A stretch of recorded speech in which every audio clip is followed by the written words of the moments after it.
Video ಮಾಡಕ್ಕೆ ಅಂಜಿಕೆ ಬರಾಕತ್ತದ, but ಏನೂ ಮಾಡೋಕ್ಕಾಗಲ್ಲ. Finally I am making video in railway station.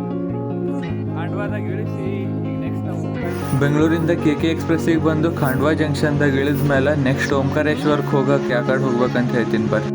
Omkareshwar reach ಆದ್ಮೇಲೆ ಭಾಳ ಮಂದಿ ಭಾಳ ಕಾಸ್ಟ್ಲಿ ಹೇಳ್ತಾರೆ ರೂಮ್ ಸಿಗಲ್ಲ. ಇದು ಚೀಪ್ ಆ್ಯಂಡ್ ಬೆಸ್ಟ್ ರೂಮ್ ನೋಡ್ರಿ, ಮಸ್ತ್ ಅದ. ಈ ಟೆಂಪಲ್ ನರ್ಮದಾ ರಿವರ್ ಪಕ್ಕದಲ್ಲೇ ಲೊಕೇಟ್ ಆಗಿ ಸಲಕ್ ಹೆವಿ ಕೋಲ್ಡ್ ಇಲ್ಲಿ ರಿವರ್ ಇದ್ದಿ ಸಲಕ ಭಾಳ ಅಂದ್ರೆ ಭಾಳ ಚಳಿ ಬಿಡತ್ತದ. ಈಗ ನೈಟ್ ಈ ಟೈಮ್ದಾಗ ಇಲ್ಲಿ ಈ ನರ್ಮದಾ ರಿವರ್ ಘಾಟ್ ಹತ್ರ ಟೈಮ್ ಸ್ಪೆಂಡ್ ಮಾಡ್ಬೇಕಂದ್ರೆ ಮಸ್ತ್ ರೀ, ಫುಲ್ ಪೀಸ್. ಈ ವ್ಯೂ ಅಂತೂ ನೆಕ್ಸ್ಟ್ ಲೆವೆಲ್ ನೋಡ್ರಿ, ಬಿಟ್ಟೆ ಬರಬಾರ್ದು ಅನಿಸ್ತದ. ಒನ್ ಟೈಮ್ ಇಲ್ಲಿ ಬೋಟಿಂಗ್ ಮಾಡ್ರಿ, ಅದು ಎಕ್ಸ್ಪೀರಿಯನ್ಸ್ ನೆಕ್ಸ್ಟ್ ಲೆವೆಲ್ ಇರುತ್ತೆ, ಫುಲ್ ಎಂಜಾಯ್ಮೆಂಟ್. ಹಾಯ್ ಹಲೋ ನಮಸ್ತೆ, welcome back to my new vlog. ಏನಪ್ಪ ವಿಷಯ ಅಂದ್ರೆ ಈ ವ್ಲಾಗಲ್ಲಿ 2 ಜ್ಯೋತಿರ್ಲಿಂಗ ನೋಡಕ್ ಹೊಂಟಿವ್ರಿ. ಯಾವ್ದಂತ ನಿಮ್ಗೆ ಹೇಳ್ತೀನಿ, ಫುಲ್ ವ್ಲಾಗ್ ಮಿಸ್ ಮಾಡಿದೆ ನೋಡ್ರಿ. ಯಲಹಂಕ ರೈಲ್ವೆ ಸ್ಟೇಷನ್ ಇಂದ 24 hours ಜರ್ನಿ ಇತ್ತು. ನೈಟ್ 8 o'clock ಟ್ರೈನ್ ಬಂತು, KK ಎಕ್ಸ್ಪ್ರೆಸ್, ಕರ್ನಾಟಕ ಎಕ್ಸ್ಪ್ರೆಸ್. ಬೆಂಗಳೂರಿಂದ ಖಂಡ್ವಾ ಜಂಕ್ಷನ್ಗೆ ಹೋಗ್ಬೇಕು. ಇವತ್ತು ನೈಟ್ ಆಗ್ಯದ, ನಾಳೆಗೆ ಸಿಗಂಬರ್. ಮಾರ್ನಿಂಗ್ ಟ್ರೈನ್ದಾಗ ಎದ್ದು ನೋಡೋಷ್ಟ್ರಲ್ಲಿ ಟೈಮ್ 8:40 ಆಗಿತ್ತು. ಮಾರ್ನಿಂಗ್ ಏಳೋಷ್ಟ್ರಲ್ಲಿ ದೇವ್ರ ದರ್ಶನ ಆದಂಗ ಚಾ ಸಮೋಸ ಮಾರೋ ದರ್ಶನನೇ ನಮ್ಗಾಗಿತ್ತು. ಇವ್ರು ಚೀರಾಡೋದು ನೋಡಂತೂ ಸಾಕಾಗಿ ಹೋಗಿತ್ತು ಟ್ರೈನ್ದಾಗ. ಹಂಗೆ ಪಟ್ಟಂತ ಎದ್ದು ಫ್ರೆಶ್ ಆಗಿ ನಾ ಟ್ರೈನ್ ಡೋರ್ದಾಗ ಬಂದು ನಿಂತ. ನಾ ಟ್ರೈನ್ ಡೋರಲ್ಲಿ ಬಂದು ನಿಂದ್ರುವಾಗ ನಮ್ಮ ಟ್ರೈನ್ ದೌಂಡ್ ಜಂಕ್ಷನ್ ಬಲ್ಲಿತ್ತು. ನಮ್ಮ ಕಲಬುರ್ಗಿ ದಾಟಿ ಒಂದು 3-4 ಸ್ಟೇಷನ್ ದಾಟಿ ಹೋಗಿತ್ತು. ಬಟ್ ನಮ್ಗೆ ಹೋಗೋದು ಖಂಡ್ವಾ ಜಂಕ್ಷನ್, ಮಧ್ಯಪ್ರದೇಶ್ಗೆ ಹೋಗ್ಬೇಕಾಗಿತ್ತು. ಅದಕ್ಕೋಸ್ಕರ ಸುಮ್ಮನೆ ಹೊರಗಡೆ ನೋಡ್ಕೊಂತ ನಿಂತು. ಫುಲ್ ಹೋಲ್ ಡೇ ಇದೇ ಟ್ರೈನ್ದಾಗ ಕಳಿಬೇಕಂತ ಫುಲ್ ಬೋರ್ ಆಗತ್ತಿತ್ತು. ಬರೀ ಅಲ್ಲಿ ಹೋಗಿ ಸಿಗ್ತೀನಿ.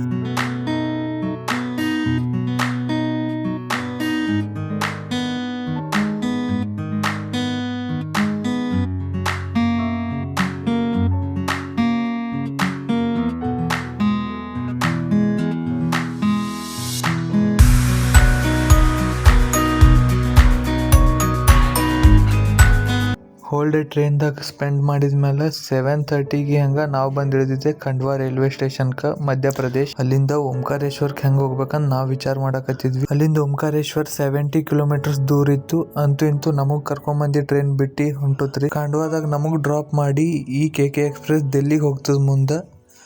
ಈಗ ನಾವು ಪ್ಲಾಟ್ಫಾರ್ಮ್ ನಂಬರ್ 1 ಕಡೆ ಹೋಗಿಬಿಟ್ಟು ಓಂಕಾರೇಶ್ವರ್ಗೆ ಆಟೋ ಅವ್ರ ಬಸ್ ಏನಿರ್ತಾವೇನಂತ ನೋಡ್ಕೋಬೇಕು. ನೋಡ್ಕೊಂಡು ನೆಕ್ಸ್ಟ್ ಅಪ್ಡೇಟ್ ಹಾಗೆ ಕೊಡ್ತೀನಿ. ನಮ್ಮ ಟ್ರೈನ್ ನಮಗೆ ಪ್ಲಾಟ್ಫಾರ್ಮ್ ನಂಬರ್ 3 ಮೇಲೆ ಡ್ರಾಪ್ ಮಾಡಿತ್ತು. ಅಲ್ಲಿಂದ ಪ್ಲಾಟ್ಫಾರ್ಮ್ ನಂಬರ್ 1ಗೆ ಬಂದೀವಿ, ಮೇನ್ ಗೇಟ್ ಕಡೆ. ನಾವು ಪ್ರೆಸೆಂಟ್ ಟೈಮ್ ನೈಟ್ 8:30 ಅದು ಆಗತ್ತದ. ಸ್ಟೇಷನ್ದಾಗ ಅಷ್ಟೇನು ಭಾಳ ರಶ್ ಇಲ್ಲ. Khandwa railway station platform number 1 ಇದು ಎಲ್ಲ ನೀವು ನೋಡ್ತಿರೋದು. ಹಾಗೆ ಪ್ಲಾಟ್ಫಾರ್ಮ್ ನಂಬರ್ 1 ಮುಂದೆ ಬರ್ತಾ ಹಾಗೆ ಹೊರಗೆ ಬಂದ್ರೆ ರೈಟ್ ಸೈಡಿಗೆ ಹೊರಗೆ ಹೋಗೋದು ಎಕ್ಸಿಟ್ ಗೇಟ್ ಸಿಗ್ತದೆ ನಿಮ್ಗೆ. ಆ ಎಕ್ಸಿಟ್ ಗೇಟಿಂದ ಸ್ಟೇಷನ್ ಹೊರಗಡೆ ಬಂದ್ರೆ ನಿಮಗೆ ಭಾಳಷ್ಟು ಆಟೋಸ್ ಫೆಸಿಲಿಟೀಸ್ ಅವ ನಿಮ್ಗೆ ಬಸ್ ಸ್ಟ್ಯಾಂಡ್ಗೆ ಹೋಗಕ್ಕೆ. ಇದು ನೀವು ನೋಡ್ತಿರೋದು ಖಾಂಡ್ವಾ ರೈಲ್ವೆ ಸ್ಟೇಷನ್ ಎಂಟ್ರೆನ್ಸ್, ಇದು ಮೇನ್ ಗೇಟ್.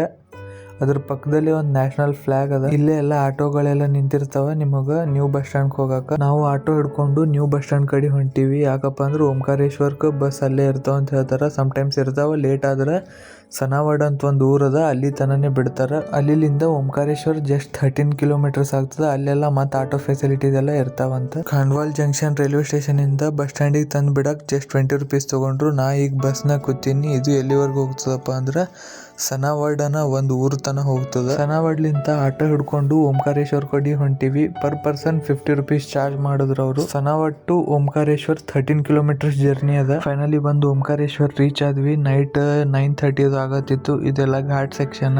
ಮಾರ್ನಿಂಗ್ ವ್ಯೂ ಮಸ್ತ್ ಇರ್ತಿದ್ದು. ಆಮೇಲೆ ಹೋಟೆಲ್ ಚೆಕ್ ಇನ್ ಆದ್ವಿ ನಾವು. ಹೋಟೆಲ್ಗೆ ಏನು ಜಾಸ್ತಿ ತಗೊಳಲ್ಲ, 800 rupees ಅಷ್ಟೇ. ಚೀಪ್ ಆ್ಯಂಡ್ ಬೆಸ್ಟ್ ಮಸ್ತ್ ಹೋಟೆಲ್ ಸಿಗ್ತಾವ, ಜಾಸ್ತಿ ಏನು ಕಾಸ್ಟ್ಲಿ ಇಲ್ಲ. ಹೋಟೆಲ್ ಅಷ್ಟೇ ಹೈಜೀನ್ ಮೇಂಟೈನ್ ಮಾಡಿದ್ರು, ಬೆಸ್ಟ್ ಅನ್ನಿಸ್ತು ನಂಗೆ. ಈ ಘಾಟ್ಲಿಂದ ಜಸ್ಟ್ 300 meters ದೂರ ಇತ್ತು ನಮ್ಮ ಹೋಟೆಲ್.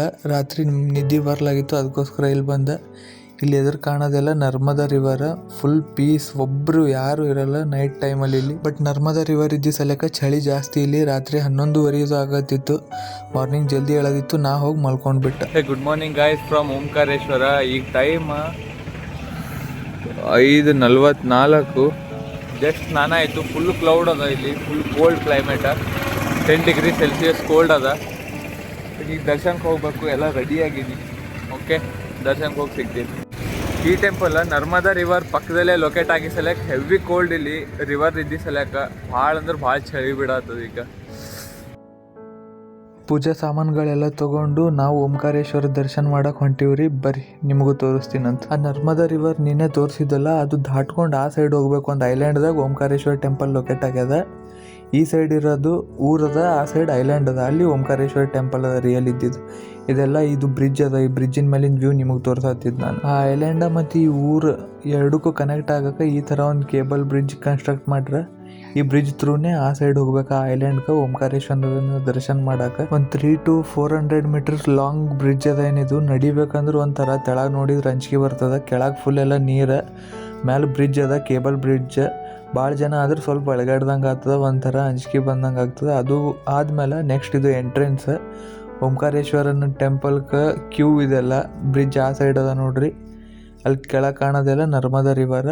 ನಾವು ಹೊಂಟೀವಿ ಓಂಕಾರೇಶ್ವರನ ದರ್ಶನ ಮಾಡಕ್ಕೆ. ಇದು ಕ್ಯೂ, ಅವೆಲ್ಲ ಹ್ಯಾಂಗರ್ಗಳು ಹಾಕ್ಬಿಟ್ಟಾರ. ಕ್ಯೂ ಏನಷ್ಟು ಭಾಳ ಇರಲಿಲ್ಲ ಮಾರ್ನಿಂಗ್, ಬಟ್ ಹಾಗೆ ಹೋಗ್ತಾ ಜನ ಜಾಸ್ತಿ ಆಗತ್ತಿದ್ರು. ಹಂಗೆ ಹೋಗ್ತಿದ್ದು ನನಗೆ ಒಂದು ಕ್ಯೂರಿಯಾಸಿಟಿ ಹುಟ್ಟಿತು, ಈ ದೇವ್ರಿಗೆ ಓಂಕಾರೇಶ್ವರ ಅಂತ ಹೆಂಗೆ ಹೆಸರು ಬಂತು ಅಂತ ತಲೆಗೆ ಬಂತು. ನಾ ಗೂಗಲ್ದಾಗೆಲ್ಲ ಸರ್ಚ್ ಮಾಡಿದ ಪ್ರಕಾರ, ನಾ ನೋಡಿದ ಪ್ರಕಾರ ಈ ದೇವಸ್ಥಾನಕ್ಕೆ ಓಂಕಾರೇಶ್ವರ ಅಂತ ಹೆಂಗೆ ಬತ್ತಪ್ಪ ಅಂದ್ರೆ, ಈ ದೇವಸ್ಥಾನ ಐಲ್ಯಾಂಡ್ದಾಗ ಲೊಕೇಟ್ ಆಗ್ಯದ. ಆ ಐಲ್ಯಾಂಡ ಓಂ ಆಕಾರದಾಗ ಇತ್ತಂತ.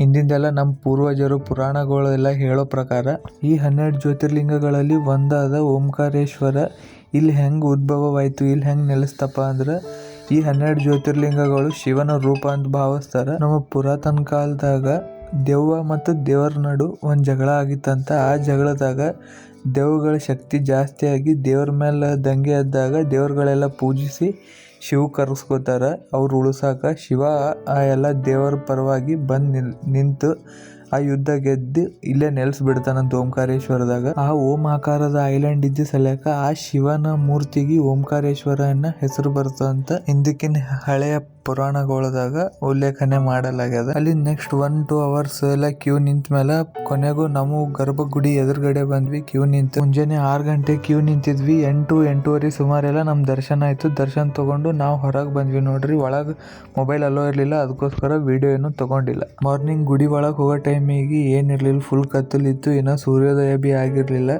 ಹೊರಗೆ ಬರೋಷ್ಟರಲ್ಲಿ ಬೆಳಕು ಹರಿದೋಗಿತ್ತು. 2 hour 8:30 9 ಗಂಟೆ ಆಗಿತ್ತು ಹೊರಗೆ ಬರೋಷ್ಟರಲ್ಲಿ. ಸೂರ್ಯ ಬಂದಿದ್ದ. ಈ ನರ್ಮದಾ ರಿವರ್ ವ್ಯೂ ಅಂತೂ ಮಸ್ತ್ ಕಾಣತ್ತಿತ್ತು. ಬ್ರಿಡ್ಜಿನ ಮೇಲೆ ಬಂದುಬಿಟ್ಟು ಸ್ವಲ್ಪ ಆ ಕಡೆ ಈ ಕಡೆ ನೋಡಿ ಫೋಟೋ ಶೂಟ್ ಎಲ್ಲ ಮಾಡಿಕೊಂಡು ನಾವು ನೆಕ್ಸ್ಟ್ ಬಂದಿದ್ದೆ ಮಮಲೇಶ್ವರ ಅಂತ ಒಂದು ದೇವಸ್ಥಾನದ ಓಂಕಾರೇಶ್ವರ ಬಾಜುನೇ. ಓಂಕಾರೇಶ್ವರ ಜ್ಯೋತಿರ್ಲಿಂಗ ನರ್ಮದಾ ನದಿ ರೈಟ್ ಸೈಡ್ ಐಲ್ಯಾಂಡ್ದಾಗ ಲೊಕೇಟ್ ಆದ್ರೆ, ಮಮಲೇಶ್ವರ ಲಿಂಗನೇ ಅದನ್ನು ಒಂದು ಜ್ಯೋತಿರ್ಲಿಂಗ ಅಂತ ಕನ್ಸಿಡರ್ ಮಾಡ್ತಾರೆ. ಎರಡೂ ಒಂದೇ ಅಂತ. ಅದು ನರ್ಮದಾ ನದಿ ಲೆಫ್ಟ್ ಸೈಡಿಗೆ ಲೊಕೇಟ್ ಆಗಿರ್ತದೆ.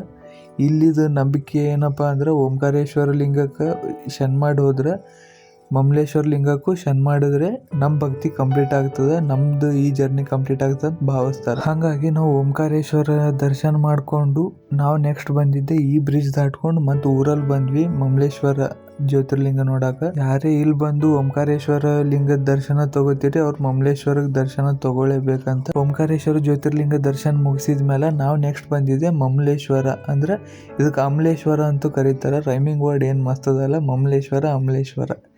ಈ ದೇವರ ದರ್ಶನಕ್ಕಂತ ನಾವು ಬಂದ್ವಿ. ಇದು ಫುಲ್ ಪುರಾತನ ಕಾಲದ ಶಿಲ್ಪಕಲೆಯಿಂದ ನಿರ್ಮಿಸ್ಯಾರ. ಆ ಥರನೇ ಐತೆಲ್ಲ ಹಳಿ ಕಟ್ಟಡಗಳಿವೆಲ್ಲ. ಅಲ್ಲಿಂದ ಮಮಲೇಶ್ವರ ದರ್ಶನ ಮುಗಿಸ್ಕೊಂಡು ನಾವು ಬಂದಿದ್ದೆ ಘಾಟ್ ಕಡೆ. ನಿನ್ನೆ ರಾತ್ರಿ ಬಂದಿದ್ದೆಲ್ಲ ಏನು ಯಾರೊಬ್ಬರು ಇರಲಿಲ್ಲ. ಈಗ ಮುಂಜಾನೆ ಎಲ್ಲ ಭಕ್ತರು ತುಂಬಿದ್ರು, ಭಾಳ ಜನ ಇದ್ದರು. ನಮಗೆ ಬೋಟಿಂಗ್ ಮಾಡ್ಬೇಕನ್ಸಿತ್ತು, ಅದಕ್ಕೋಸ್ಕರ ನಾವು ಇಲ್ಲಿ ಬಂದ್ವಿ.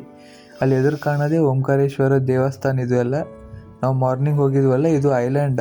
ಈ ಸೈಡೆಲ್ಲ ಇರೋದು ಊರು. ಇಲ್ಲಿ ಬೋಟಿಂಗ್ಸ್ದವ್ರು ಭೀ ಭಾಳ ಸ್ಕ್ಯಾಮ್ ಮಾಡ್ತಾರೆ. ಒಂದು 3-4 ಜನ ಬೋಟಿಂಗ್ಸ್ದವ್ರಿಗೆ ಕೇಳಿ ನಾವು ಫೈನಲಿ ಡಿಸೈಡ್ ಮಾಡಿದ್ವಿ.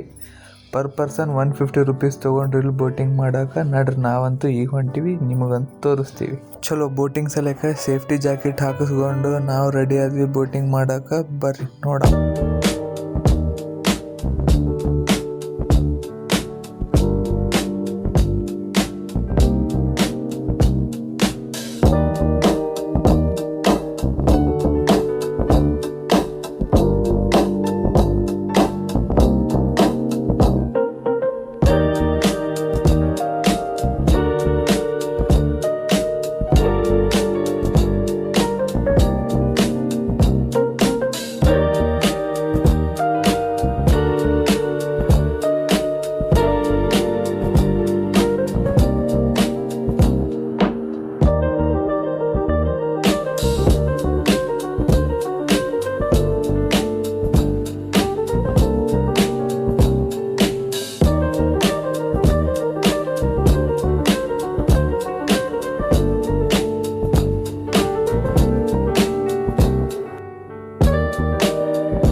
ಬೋಟಿಂಗ್ ಎಲ್ಲ ಮುಗಿಸಿ ನಮ್ಮ ರೂಮಿಗೆ ಹೋಗಿ ಚೆಕ್ಔಟ್ ಆಗಿ ನಾವು ನೆಕ್ಸ್ಟ್ ಹೋಗಿದ್ದೆ ಉಜ್ಜೈನ್ ಮಹಾಕಾಲೇಶ್ವರಕ್ಕೆ. ಉಜ್ಜೈನ್ ಮಹಾಕಾಲೇಶ್ವರ ವ್ಲಾಗ್ ಆದಷ್ಟು ಬೇಗ ನಮ್ಮ ಯೂಟ್ಯೂಬ್ ಚಾನಲ್ದಾಗ ಬರ್ತದೆ. ಅಲ್ಲಿವರೆಗೂ ಪ್ಲೀಸ್ ಯಾರ್ಯಾರು ಸಬ್ಸ್ಕ್ರೈಬ್ ಮಾಡಿಲ್ಲ ಸಬ್ಸ್ಕ್ರೈಬ್ ಮಾಡ್ಕೊಡ್ರಿ, ಲೈಕ್ ಮಾಡಿ, ಶೇರ್ ಮಾಡಿ, ಕಮೆಂಟ್ ಮಾಡಿ, ಸಪೋರ್ಟ್ ಮಾಡಿ. Thank you.